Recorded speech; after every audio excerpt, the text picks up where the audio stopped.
this is like the best $150 you could spend. I literally wish that every single laptop had this. On a bit of an apology tour and has been updating the app every 2 weeks. We're not talking about any other mouse ever. Right, but we're all talking about the Magic Mouse, and I think that that's the stage of if the USB-C port was anywhere other than the most awkward place, no one would bother discussing it. Obviously, it's now got this lovely glow, which I have to say is really nice. Like that's what I find myself showing people in the pub. I'm like, oh, you guys, have you seen this? This is Apple Intelligence. I've always been a PC gamer. My gaming PC also needs an upgrade, so it was going to be the deciding factor. No way am I getting PS5 Pro at that price. Welcome everyone to the 8th episode of the TechRadar podcast. My name is Josephine Watson and I'm joined today by Hamish Hector. Hello. Lance Ulanoff. Hello. Axel Metz. Hello. And Matt Bolton. Hello. We've got another jam-packed episode this week. We'll be talking about a litany of Apple news from the latest M4-powered Macs to the rollout of Apple Intelligence as part of iOS 18.1. Plus, Axel is here to give us the full rundown of Qualcomm Summit 2024 and the new Snapdragon 8 Elite mobile chipset that will power next-generation phones. We'll be quizzing Matt Bolton on if the new Sonos Arc Ultra soundbar will be able to earn X-Fans forgiveness following a more than spotty software support in recent years, and digging into our verdict on the new PS5 Pro. But first, while I catch my breath, here's Hamish with this episode's rendition of In Case You Missed It. Thanks, Josie. Since the last pod, Apple's had some major launches. We got served new M4-powered Macs, including new iterations of the Mac Mini, iMac, and MacBook Pro. Apple Intelligence rolled out as part of iOS 18.1, if your phone is set to US English, that is. And we even got a new Magic Mouse, though while it got upgraded to USB-C charging, the port is still on the bottom. We also had Qualcomm Summit 2024, which introduced us to the new Snapdragon 8 Elite mobile chipset that boasts major performance boosts and power efficiency savings that'll make the next generation of smartphones even better than they are now. PS5 Pro went on sale, with Sony confirming over 50 games will take advantage of the new console's power boost. And ChatGPT search went live, with the AI now able to use the web to answer your queries. The feature is a lot like Google Gemini's condensed summaries, with ChatGPT providing links to its sources if you want to double-check its claims. But it's baked into the existing ChatGPT to make it so that you can get even more without leaving the app. Streaming services got some major teasers, with Disney Plus revealing its entire 2025 MCU slate, and Apple Plus hit Severance got a Season 2 trailer, plus a January 17th, 2025 air date. Last but not least, the Sonos Arc Ultra soundbar dropped with an innovative new sound motion speaker that Matt Bolton will be able to tell us all about later in the episode. Thanks, Hamish. Let's get stuck in. There's a lot to cover this week. So, more powerful Macs have arrived, thanks to the M4 chip, which is obviously Apple's most powerful silicon yet. There's a new Mac Mini, a new MacBook Pro, and a new iMac, each with some nice specs upgrades, fairly balanced across the board, some with more than others though. The MacBook Air has doubled its memory but kept the price the same, very nice. Lance, you've had some hands-on time with these devices. What has been your feeling on them so far? Yeah, so it's exciting because, in the case of the MacBook Pro, we've really been waiting for it to get, the last time I looked at a MacBook Pro, it had the M2 chip, the M2 Pro, I think. So now, we had the M4 show up first on an iPad, which I thought was so strange, but we knew it was coming to the Macs. We just didn't know exactly when. So now they've spread the M4 across all of these systems, the Mac Mini, the iMac, the MacBook Pro, and we've got new flavors. We've got the M4 Pro and the M4 Max, but not yet an M4 Ultra. Maybe that'll come later. In any case, it's not like, the MacBook Pro is not completely redesigned. It's definitely a more powerful system with the M4 chip. Benchmarks are obviously going to be better, but they're, fundamentally there are only two physical differences, and one costs you some money. One is the nano etch screen that we'll talk a little bit more about, and the other is the center stage camera, the better FaceTime camera. Other than that, it's a super recognizable system. I think I was most excited, by the way, about the Mac Mini because the rumors prior to it being introduced, the M4 Mac Mini, is that it would be like the size of Apple TV. It wasn't far off. It's really small. I saw, Jake Kroll did a really cool TikTok and he was showing it, and you can see how small it is. And this is a really powerful little computer, and it's kind of like the best price you can pay for a Mac. So I think it starts at like $599 to get all that power and that size, and you can do all sorts of things. Obviously, you still have to supply your screen to go with it. And the iMac, that's really just a sort of straight up new chip. No changes on the design, except one thing that we probably do want to talk about is that they did update the Magic Keyboard and the Magic Mouse with USB-C, but on that mouse, they still kept the charge. The charge port is literally on the bottom of the device. And we're going to come back to that because I have a bone to pick with Apple's design choices this year, which is probably among the first time that we've had a year where across the board there have been a lot of things to pull Apple up on. But let's go back a second first to the MacBook Pro. So one of the big talking points we've seen on our TikTok comments has been this new nano-texture display. The question on everyone's lips is this not just a matte display? Matt, we were talking about this a little bit before recording. Can you give us the rundown? Yes, it is a matte display. There you go. But it is, as with everything, how you do it affects how good it is at its job. The point of a matte display is to decrease reflections, and you can do that very cheaply with just some kind of textured plastic overlay or something like that. Or you can go with an approach that Apple has done, which is to use nano-etched glass, lasers and whatever other tech they've put into this to do what I'm sure they will say is the best possible version of a matte display. You're going to have the same advantages as other matte displays of, like I said, the whole point is to reduce reflections. Yes. And it's interesting, in a laptop where you won't have control of the light wherever you are, that obviously adds some flexibility. The downside of matte displays are mostly that they will raise the black levels. Right. So it's particularly if you're in somewhere with brighter lighting overall, you will notice that black tones do not look as black. They kind of come up to grey a little bit. I see. In darker rooms, you shouldn't see that as much, but there's a trade-off. But color accuracy, brightness, otherwise the same as with a standard display, would you say? It seems okay. I'm going to say that this is like the best $150 you could spend. I literally wish that every single laptop had this, because the big difference between what Matt is talking about, I think is really important, because when you're putting that kind of etching, that kind of covering on a display that you use to do important image work, and sometimes you are working on one of those really big screens, you're also not moving the screen around. When you put it on a laptop, it kind of becomes a different thing. Now, I know that people will use the MacBook Pro for some, and I did it for image editing and some video editing, and I didn't see any huge shifts in color, but it was such a game changer to be able to put it in any environment and not be fighting reflections to see what was going on the screen.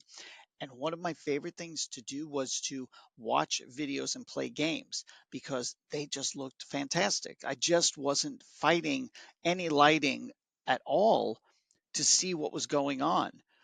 So it's a subtle thing, because you don't really see it. You see the effects of it. I wish it was that it wasn't an extra $150, but I get that obviously some people are going to buy the laptop without it. Next year could be kind of the year of matte displays, because Samsung this year put a matte coating on its highest end OLED TV, the S95D, and we loved it because of the way it beats reflections. The thing about OLED TVs compared to mini LED TVs is they're not as bright, which means they're more prone to reflections interfering in your viewing experience, and the matte screen really cuts those out. And when Samsung announced that it was putting the matte screen on this one, I asked them, is it a very expensive process? Could it come to other TVs? What's the deal? And they told me it was very cheap to do, and that they were putting it on one TV in 2024 as a bit of a trial balloon. Yeah. And if it was popular, they would bring it to more TVs. It's been very successful. That TV got rave reviews, including from us. Yeah. So maybe Samsung will bring it to more TVs next year. I don't know, but it's interesting that if more and more people get to see this MacBook Pro with its matte screen and like it, we might start to see a lot more companies follow suit. Yeah, I think that's the key, being able to actually see it in action. So I'm surprised, Lance, that you said you're really impressed with it. So for me, just watching, the launch online, I'm thinking $150 for a matte coating on a screen. It's not necessarily the best use of my money. It would be nice if it did something more. Maybe, how you're on the tube and people have those privacy screens that they clip to their laptop. Maybe that's the logical extension of this technology, like the next version of a matte screen. Yeah, I mean, the thing is that purposely kills off-axis viewing. So it's like if you're not dead center on that screen, you're not even seeing what's on the screen. The great thing about this is that, I don't have to worry about being dead center. And people, the nano etching, I mean, I think it is a bit of an achievement in that it's done in such a way that, because it's all about diffusing light, right? You put the etching in, so when light bounces off of the display, it's not bouncing directly back at you. It's heading off in a bunch of different directions. And the fact that the screen still looks that good while sending light almost like away from your eyes is impressive to me. And then just quickly on the Mac Mini as well, our colleague Des called that the desktop killer, which is a bold take. I think there's still some life yet in desktop. But it did make me think, is anyone here who does use desktop PCs for any reason, creative, gaming, otherwise, do you think that there is a future where we just have these micro machines, or is there still going to be space for these bigger ones? I mean, obviously the lack of upgradability in the Mac Mini is going to be what's going to stop people from switching to it from, especially gaming PCs. So there are things it just can't do that people want or insist upon. It's probably going to do a better job of, in fact, I think I've talked about this on the podcast before. I'm looking at getting a new PC, and I'm looking at the Mac Mini because it's inexpensive and because it's small. Yeah. And now it's even smaller, and it's kind of, I think it's got a better chance of pulling people who were not buying desktops into buying desktops, because it's not something big that needs to be kept around. Now it's so small that you can basically just put it somewhere and forget you even have it. Yeah. Yeah, I think the price thing, again, is the key there. Why call it a desktop? Well, exactly. A pocket top. It's really not a desktop anymore. You can put it in, countertop, top of your toilet. You can put it anywhere. Yeah, and because it only costs £600, $600, you're not necessarily expecting it to last 7-8 years in the same way that you would if you had a giant desktop PC setup. So Matt Hansen, who I was just speaking to upstairs, obviously he's testing them all out right now. And he said as a pure value proposition, the Mac Mini is what he would recommend to people right now, straight off the bat. So yeah. And you say it, the sort of, not lasting super, super long thing. My first ever Apple Mac was a Mac Mini, I believe. And I think that lasted me about 7 years, and it was pre-owned. So they do have a lot of staying power, especially for, maybe not for creatives, maybe not for people who are using sort of more robust software. But they've got sticking power if you're sort of a general use user who just sort of dips in and dabbles with some of those things. I think that's where I'd say that, because I think so if you look at like gaming, I think you're probably still going to want to go for that classic desktop PC, just because, you're not going to be able to get the power in a Mac Mini to be able to play games at high quality. And there's no RGB. There's no RGB, exactly. That's very important. You've got to get those RGB RAM sticks, everything. Gamer aesthetics. Otherwise, but you've got, it's just, so yeah, I think it's going to be that. But I think if you are after that more like budget option, then that's maybe the way you would go. Yeah. Not the way I would want to go. But hey. No, personally, no. Well, we'll be publishing our full reviews of all of the new M4 powered Macs on TechRadar.com, but you can also check out the YouTube channel, subscribe below to see our upcoming MacBook Pro review. Before we move on to discuss Apple Intelligence, though, I do want to pick up on that thread that Lance laid down earlier about the new peripherals. So buttons as well as the cables seem to have been a bit of a problem for Apple this year. It just feels like Apple's dropping some of its utility design first approach and swapping to what looks like it doesn't have buttons, but actually it does, they're just hidden under the bottom. Open to the floor, thoughts? I mean, the mouse is an ongoing disaster. It has been a disaster for a long time. There's no discernible reason for it to be like it is the big problem. It's not one of these things where you're like, oh, well, there's always a design compromise and Apple's come down on this side. I have a mouse that just has a port on the front of the mouse so that if you need to use it while plugged in, you can. It does seem just like bad ergonomically for a mouse in general as well. The shape of it doesn't seem particularly comfortable, and it's okay shape-wise. Like I've used the Magic Mouse before. I had used for a long time, the old one before they switched to rechargeable, it just had batteries that you swapped in and out from the underside. Perfectly fine and normal shape and a perfectly fine normal thing to do. And then they upgraded that with the charging port on the bottom. You know, I switched to the Mac like a year and a half ago, right? To only using a MacBook Air or a MacBook Pro, but I continue to use Microsoft mice because they're better. And I have tried the Magic Mouse and I don't like it. It's very pretty, as always. You know, Apple stuff sometimes looks beautiful, but it doesn't make a lot of sense to me. It doesn't feel ergonomically great. It doesn't have like enough of like a rise for my hand.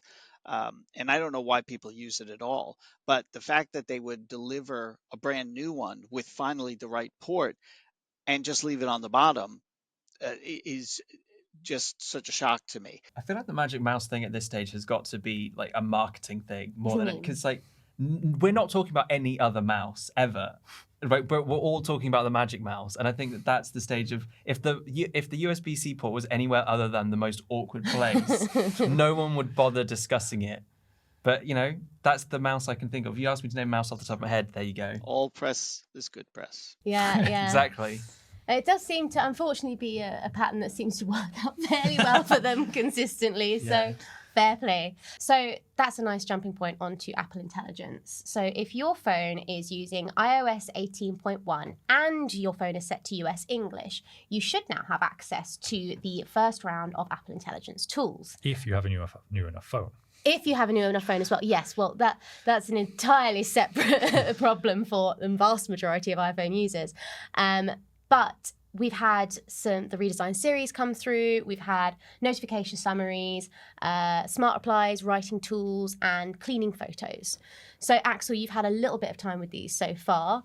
What's your initial thoughts? Yeah, I mean, so it's been made quite clear by both Apple and us as a publication that this is the earliest, most trimmed down version of Apple Intelligence that there is ever going to be. So, like you said, launched as part of iOS 18.1, only available on US English now, but you can do it in the UK, change to US English.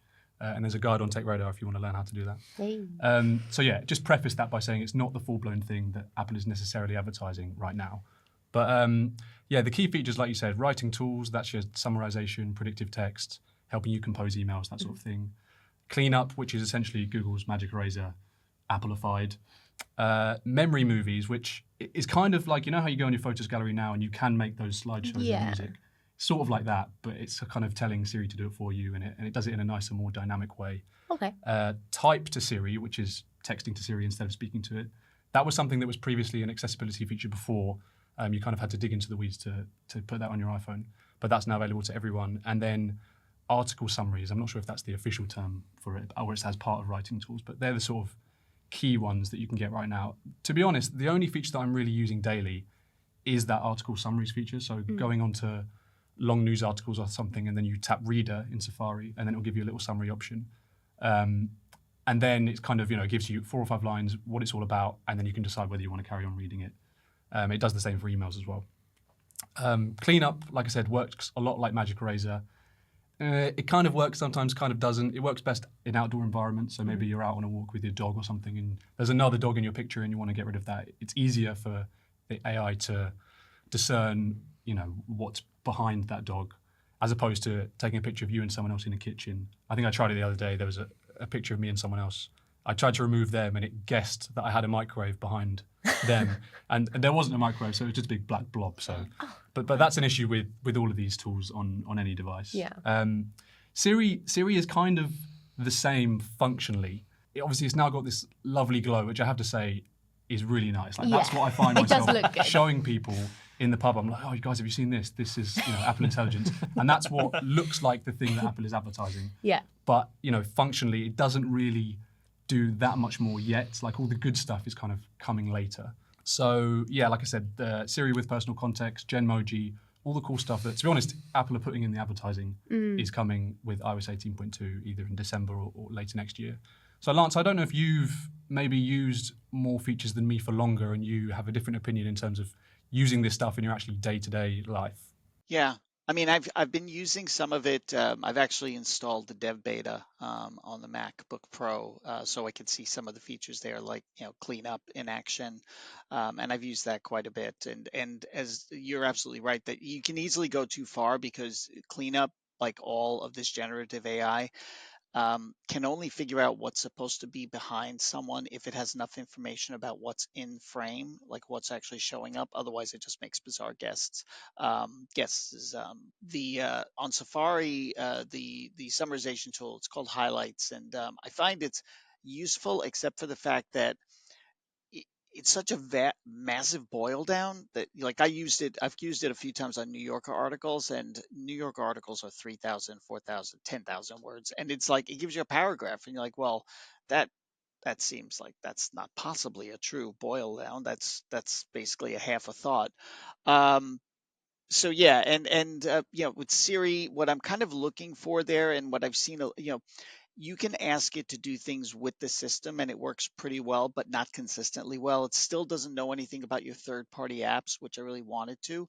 But the one thing that is interesting is that on the latest beta, the dev beta, you can access Chat GPT. So that is, and it's integrated as if it's part of Siri. It first asks you about it.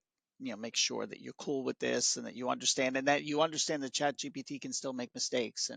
But then it's just, it becomes this neat little, you're not being thrown off to another website. It's integrated inside of Siri. So, it's all bits and pieces. But what you said, Axel, I think is really important. That the question is, what do you use consistently? Like, how is Apple Intelligence changing your life, and how will it change the lives of people using these Apple products? And I can't tell that right now. It's not a transformative thing yet, and partly because we've all had access to so many of these generative tools now for well over a year, and Apple is a latecomer, and it's doing it so slowly. So I feel like the jury's out on it. By the way, I still can't access the image playground, one of the cooler and more fun features. There's a waiting list and it doesn't come quickly. I know some people have tried it out, but that's one where they do caution. Apple cautions about their own stuff that it might return some unexpected results. And for as cautious as Apple is to say, that means that they're not even sure of the kind of images it might create. Matt, we were talking before this. You've not got an iPhone 15 Pro or 16. Obviously, right now, things are still fairly rudimentary anyway, but looking at this timeline now, we've got it firmed up a little bit more. Would this tempt you to move up at all? I'm not feeling the FOMO so far. No FOMO. The thing that I think is interesting about this, and Lance kind of touched on, we, and by that I mean people around this table and on this call, are used to various Gen AI models and using ChatGPT and using Google Gemini. Apple Intelligence is going to be the first exposure that a lot of people have to AI tools and what they can do. And certainly what I'm seeing online is just people sharing Apple message summary fails, basically. And I think it's going to be really interesting, like, what effect Apple Intelligence has on the overall view of AI and how advanced the general public thinks AI is and what it can do if their main exposure to it is these, how to put this diplomatically, blunt, slightly dumb summaries of, often sensitive, delicate messages people are receiving. Yeah, I mean, I think the only things that are going to go viral with Apple Intelligence is going to be where it's gone wrong with cleanup and things like that. But actually, it's all quite subtle and baked in and under the hood. It's not really in your face. So at the start, that's kind of a blessing and a curse, because you don't really know how to use this stuff. You don't log onto your iPhone and there's a tutorial that, here's all this new stuff you can use. You kind of, at least I've found it as I've gone through apps and things. But like I say, the summaries and the predictive text, and when Siri becomes really good, you'll just kind of use that as part of your daily workflow rather than, hey, look at this that I've created. Yeah. You know what I mean?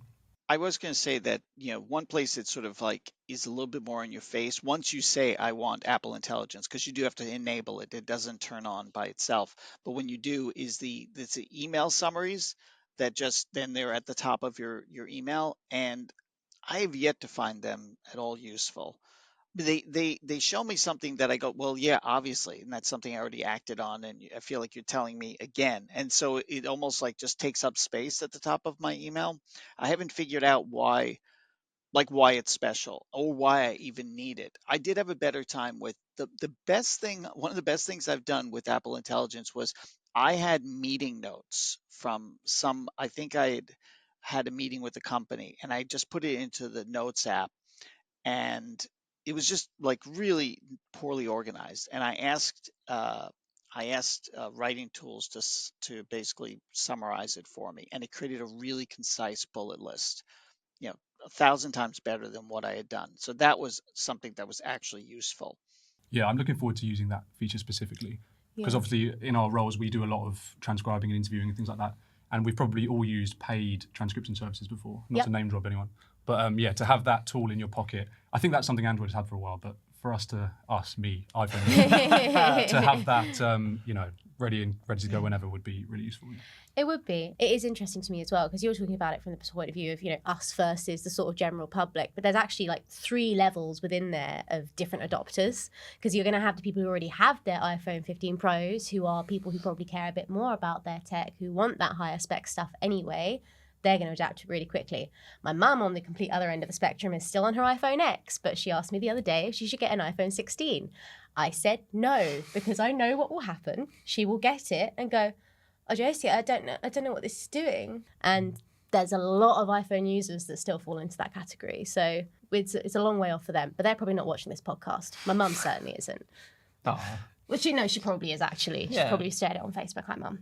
So, Axel, you had the absolute chore of flying out to Hawaii for Qualcomm Summit 2024. How was it? Not the weather, the new Snapdragon 8 Elite mobile chipset. Yeah, so you like my tan? You can see. Really Yeah, looks super tan. You've got bands. Actually, they are actually from the Summit. Yeah. Oh, there you go. So yeah, just for those who aren't aware, Snapdragon Summit is essentially Qualcomm's version of WWDC or Made by Google or Galaxy Unpacked, any of those sort of keynotes that we have every year. The difference being that Qualcomm is a software, a platform maker rather than a device hardware maker. So there's not a lot to see and touch, but it's a lot of things that could come in the future. So their Snapdragon platforms power a lot of laptops. The chipsets power all the Android phones, or most of the best Android phones that we expect throughout the year.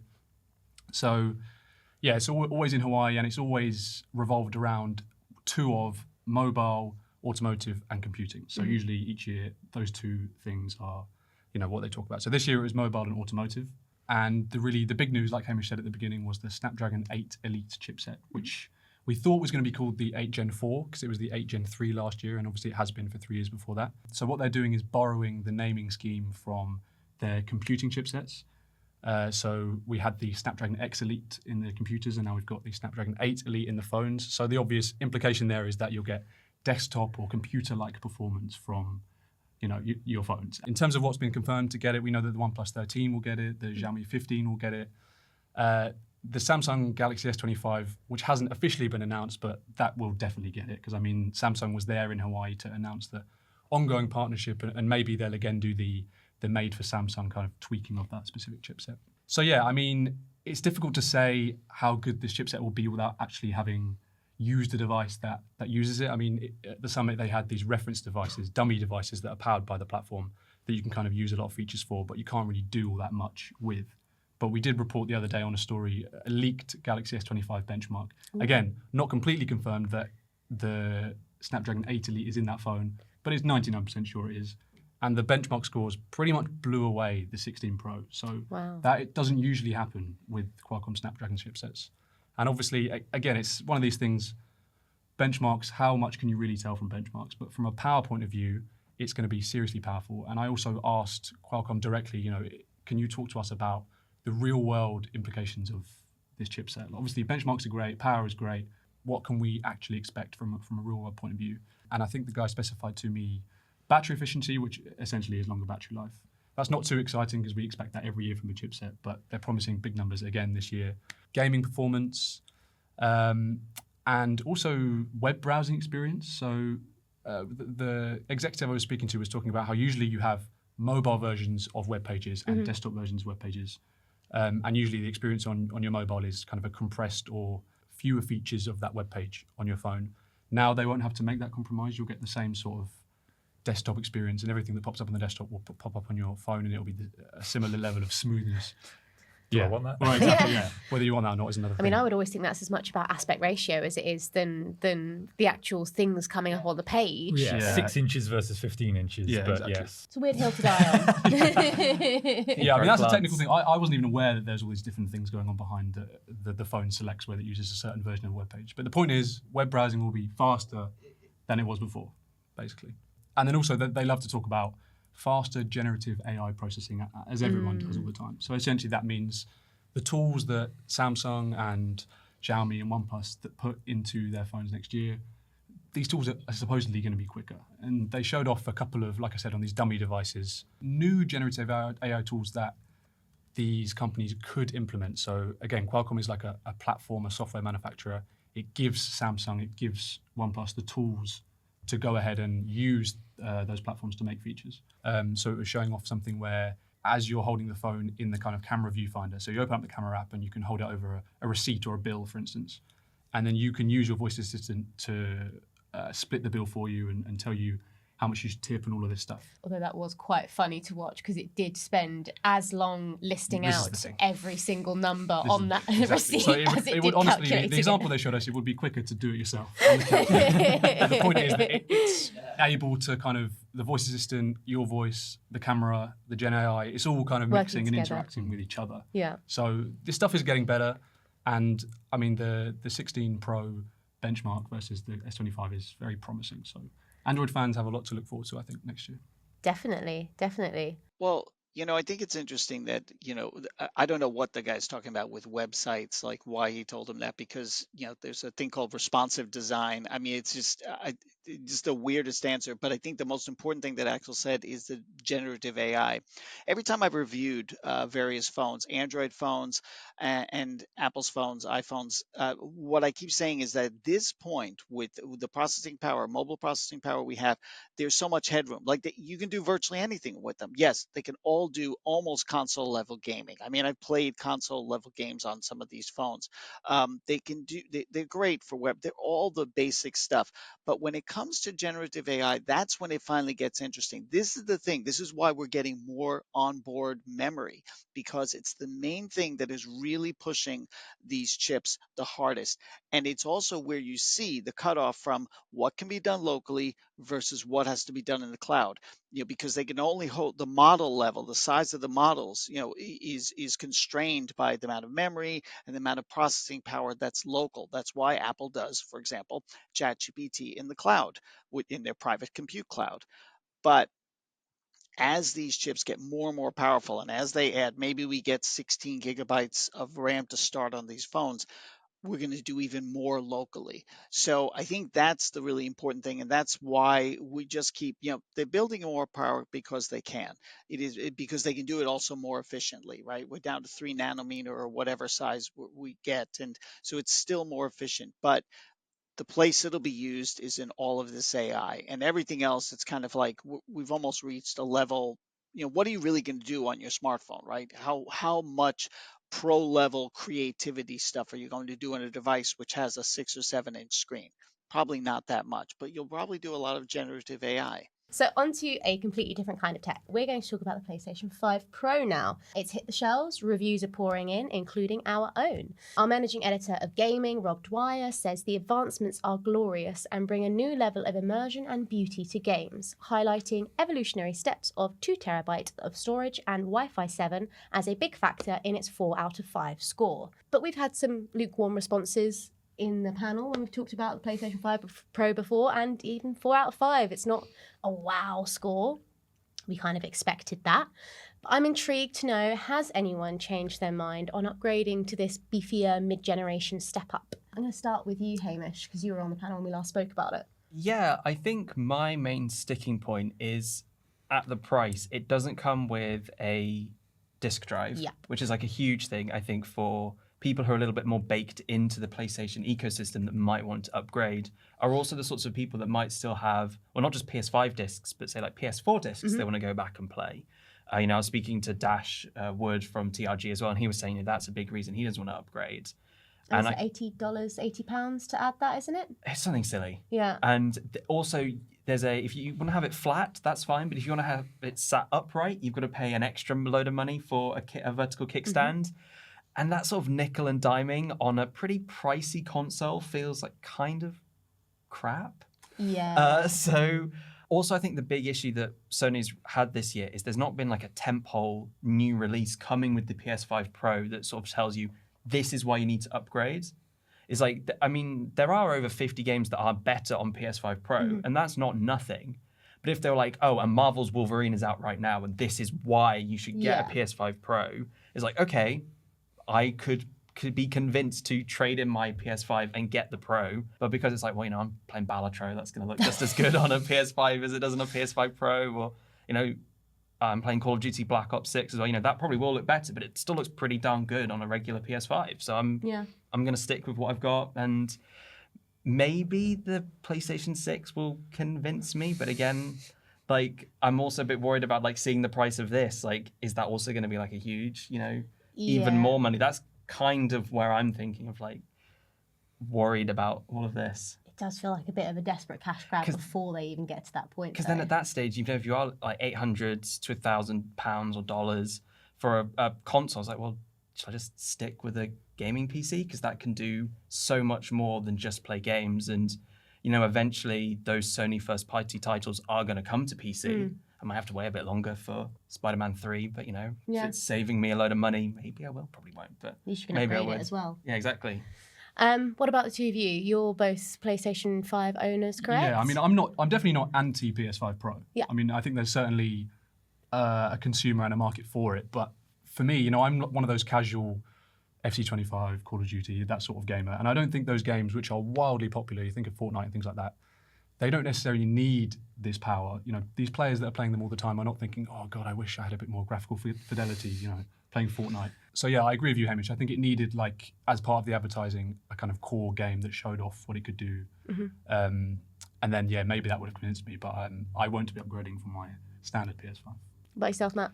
I mean, I should be a sucker for this, and I'm not interested in it, but I've got an OLED TV that's literally too big for my space because I'm, just that guy. Yeah. And yeah, that graphical fidelity, pixel perfect, whatever. Yeah, that should be what I want to do, and I do want to do it. I just don't want to do it enough. Yeah. It's it's a priorities thing. It's a lot of money. I am with Hamish in that I have a PS5 with a disk drive now, and of course, if I had jumped on board with the PS5 Slim where you had to buy the disk drive separately, I would have a disk drive I could transfer over to the new one. Yeah. But I didn't. It's built into my old PS5. So that is an extra I'm going to have to stump up for if I'm going to upgrade. And it just it just adds up to make me feel apathetic in the end. Yeah, because I didn't buy a PlayStation 5 when they first came out, and I was kind of hoping there was going to be a mid-gen upgrade, kind of waiting on it,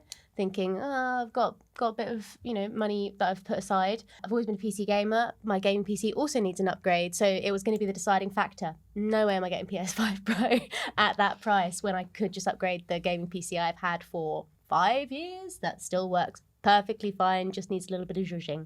To sort of pivot off of one version of home entertainment tech, we're going to pivot onto the Sonos Arc Ultra now. So Matt, you have been reviewing that and the new sound motion technology that is within it.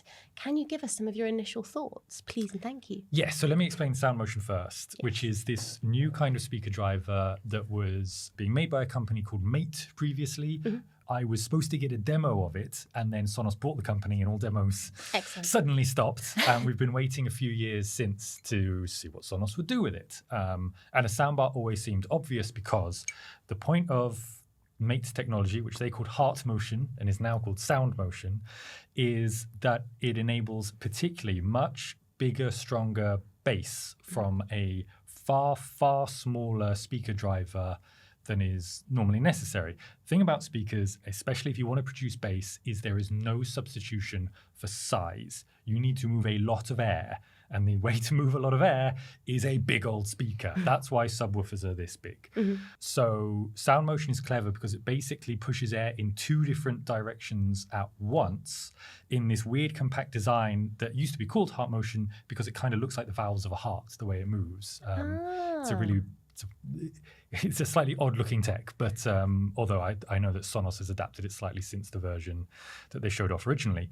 But the point is, it's just like an incredibly efficient way to move air and therefore can be put in a much smaller space while creating a bigger, bassier sound.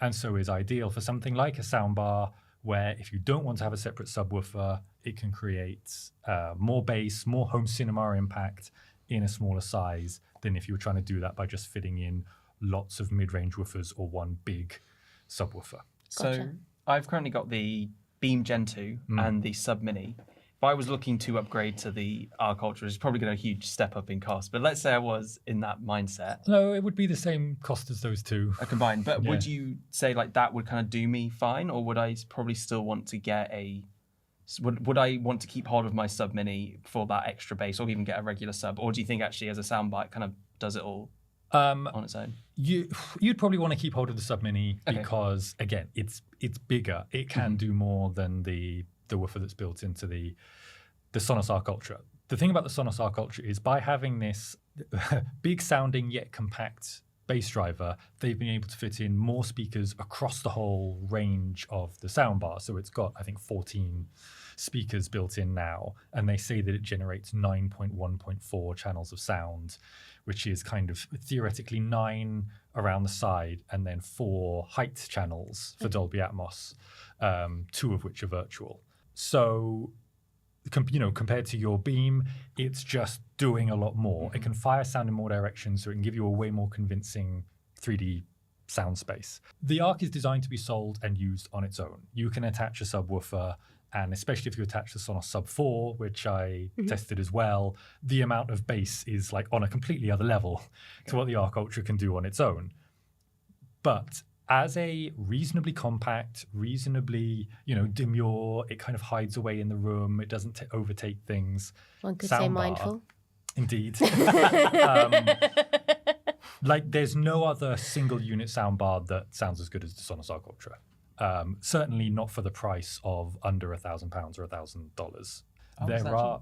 There are bigger, beefier single unit soundbars like the Devialet Dion. That thing is the size of an actual battleship. It is colossal and it costs nearly $2,000. For the price, the Arc Ultra is it does such a full range of sound, and the Dolby Atmos effects are so good and convincing and well layered, and speech is so clear on it. It has 3 levels of speech enhancement. You don't need any of them, in my opinion. I'm so impressed with it, and I think it is actually a pretty good price given what it can do without an additional subwoofer, without any additional speakers. The big question, though, is it going to earn people's forgiveness? Because Sonos has had some difficult times with software in recent years.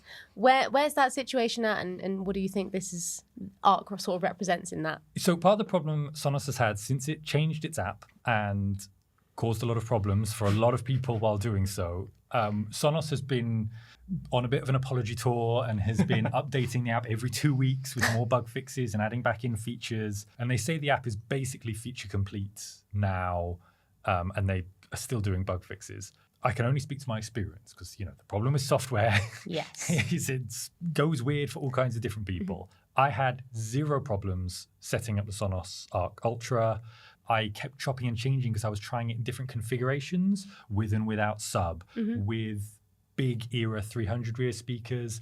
Then I removed those. Then I added Sonos One rear speakers to see how it worked with a lighter system, removed those. I was doing all the kinds of things that could lead to the app just throwing up its hand and going, I don't know what you want, man. I'm not dealing with you anymore. I'm done here. And I had 0 problems the whole time. Yeah. So it's that thing where I'm like, I can't say don't worry about it, everything's fine now, because I bet if you look through either the Sonos subreddit or the comments on literally any of our TikTok videos, you will find some people explaining how their life is still ruined by the new Sonos app. But I've had 0 problems using it with the Sonos Ace since I set that up, or the Sonos Arc Ultra.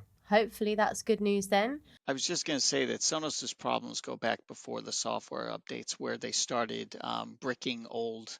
They do a software update and brick old devices without really any warning, and they kept then they would have to go back and they'd sort of try and grandfather some, and they'd apologize, and it seemed to follow right into the software, where they just didn't have a good ear for their own customers, and their customers were really devoted, because Sonos was like the first Wi-Fi speakers. It was the first and best system, and I've had them in my house forever, and and then the software started taking these wild swings, and some of the devices that they sold stopped working. Like they sold a bridge that they barely supported at all, and then it stopped working. And so when they started that apology tour that Matt started talking about, I mentioned, and I read the whole email that they said they were going to really pay attention and they would never do things the same way. And I said, I liked what they said, and people just went after me. They were so angry at Sonos. The level of distrust that company has garnered is really shocking. So they have their work cut out for them, but I think, making good products like this is a good first step. This is the problem: is you can trash your reputation in a day, and it takes 10 years to build it back up to where it was before. And these comments are going to follow every time someone says, should I buy a Sonos whatever for the price? There's going to be a load of people who go, no, you can never trust Sonos again, regardless of actually how well the app does or does not work now. Which is so odd, because speaking to that brand loyalty, when I bought my Sub Mini and Gen 2 Beam, when I moved into my new flat, I bought them both off eBay. I think they were used like new. But, both the descriptions were like, oh, I'm selling this because I want to I've just upgraded to an Arc or whatever it was. And yeah, they came like complete in full packaging. They are in like really good condition, because I think, Sonos users, they look after their tech and they then move on to the next Sonos thing. And I think it is kind of then a shame that Sonos has kind of screwed people over this year with like kind of rubbish app, and the app has never been amazing. No. That's something I do think some people maybe have rose-tinted glasses exactly. for. Like, the old app was great. I'm like, no, it wasn't. It was okay. No, I think it's just that it worked, potentially, is the bigger problem. Even then, though, I still had some occasional connectivity issues. Like, it can be a bit temperamental. Now it does seem to be less temperamental, finally. Fingers crossed.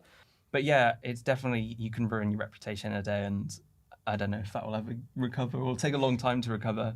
Yeah, it's gonna depend as well a lot on what kind of home AV user you're talking about here as well. Like someone like me who's not super into the space. I mean, I'm using a Samsung S60T.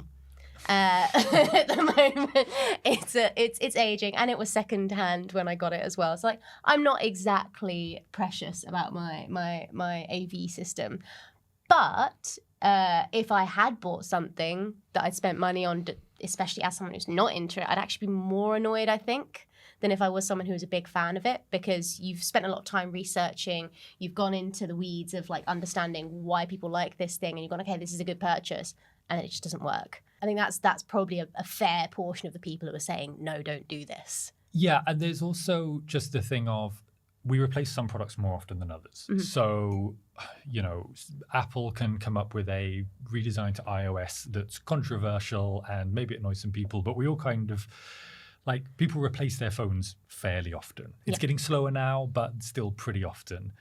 People spend a load of money on a multi-room audio setup. They're like, I don't want to think about this again for decades. Yeah.